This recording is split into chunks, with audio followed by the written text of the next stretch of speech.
Welcome back. We're joined now by Congressman Kevin Brady of Texas, chairman of the Joint Economic Committee and the ranking Republican member on House Ways and Means. Speaking of House Ways and Means, Dave Camp, with your support, unveiled the most comprehensive tax reform package in 30 years.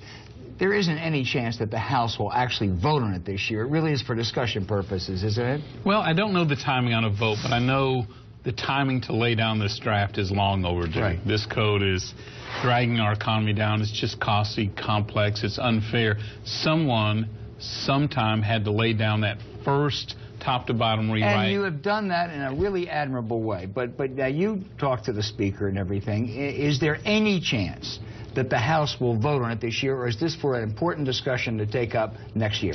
I think it depends upon how it moves from there. I know the members in our conference are very interested in fixing this broken code. We obviously have a lot of segments of industry that are weighing in a big way. Congressman Brady, let me ask you this. Whether there's a vote this year or not, doesn't this proposal set the predicate in many ways for any subsequent action in the next Congress? For instance, the tax on the wealthy banks and carried interest. That really has to be part of any future package, doesn't it? Well, you know, I think this is important because it takes that big step so we can have the adult conversation with specifics on this tax code. I think, again, it really is how this is received, how groups weigh in, how members feel about it. And at the end of the day, we want the most pro-growth, built-for-growth tax code. This is just the important step. The bank tax on the large banks, I think about 6 of them, people say never happen because they are so powerful. They will never let that happen. Well, let me just say this. I think in the discussion draft, they start with a 30% rate cut. They start with a $3 trillion stronger economy, and they start with their So you think this customers. Package is good for them?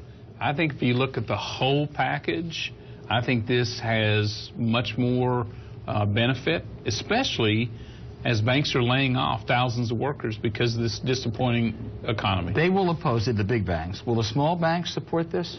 Well, I don't know, but here would be my advice to the big banks. Look, take a look at the whole package, even the economic growth, right, and especially impact on customers. And if you've got a better idea on how to help us lower tax rates, bring it. We're listening. Bring those ideas, and let's have that discussion. Grover Norquist, the anti-tax guru, says that, yeah, it's a good idea that you guys put something on the table, but he said it would, I'm quoting him, severely hamstring capital investment and damage potential growth over the long run. Why is Norquist wrong? You know, I had not heard Grover's point there. He's always got keen insight on tax issues. Again, I think by simplifying the code, reducing those rates in a major way, we know this will grow the economy. We believe it'll draw more capital to the United States. Let me give you another critique, which is it's presented as revenue neutral, and by one scoring, it certainly is over the first decade. But this is the Committee for a Responsible Federal Budget. Bipartisan, it's got a number of Republicans like Alan Simpson and others on, and praises parts of it. But says one thing, he says it relies on one-time revenue sources and timing shifts to pay for permanent rate cuts, meaning that it could increase deficits in that second decade. I disagree. In fact, I think it'll be just the opposite. I think it'll generate more federal revenue. The JCT's score, dynamic score, which is critically important, will add $700 billion in new revenues to help us pay down the debt. And I believe, absolutely convinced, spending cuts can get us halfway to a balanced budget. We're going to need a stronger economy. But you think economy. That second decade will raise revenues because of the dynamic I think it will in the first decade. Okay. You drew a parallel the other day to the 1986 tax reform under President Reagan. One of the differences, however, is that under that measure, which I was old enough to have covered, that the earned income tax credit for the poor was vastly expanded.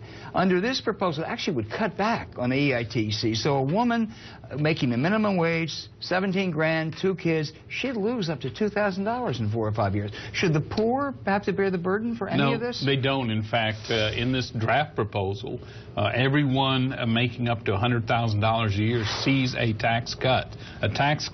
And average family takes home about $1,300. But I'm talking about the ITC. That's cut back a little bit. Shouldn't that be expanded rather than cut back? Actually, it's not. In my view, it was supposed to offset the payroll taxes. Unfortunately, it's gone far beyond that. So it's refocused back on making sure those payroll taxes are offset. It's actually phased out later so that more families have that opportunity, and it doesn't create that sort of that poverty trap where the harder you work and more you earn, the more you're punished. But if I think it's a much smarter way of helping people and encouraging employers to hire. Okay. Chairman Camp is term limited after this year. Both you and Paul Ryan have expressed interest in being the next chairman of the Ways and Means Committee. In this town, it said Paul Ryan has the inside track. He's better known. He can raise a lot of money. Is that true? Well, I tell you what, he's a terrific leader, a good friend. But the point is, I'm qualified and prepared to lead this committee. At the right time, I'm going to make that case to my colleagues. This is all about ideas and how we can move tax reform, trade, entitlement reform forward. So it's good to have a healthy And what do you think are your prospects to be the next chairman? You know, I'm going to be in a position to lead this committee. We'll see how all of it goes. That sounds like you think you're going to get it. Well, I'll tell you what, hopefully we're going to present two good choices to our colleagues. Okay, Kevin Brady, thank you so much for being with us today. And coming up, unease in Ukraine and the Clinton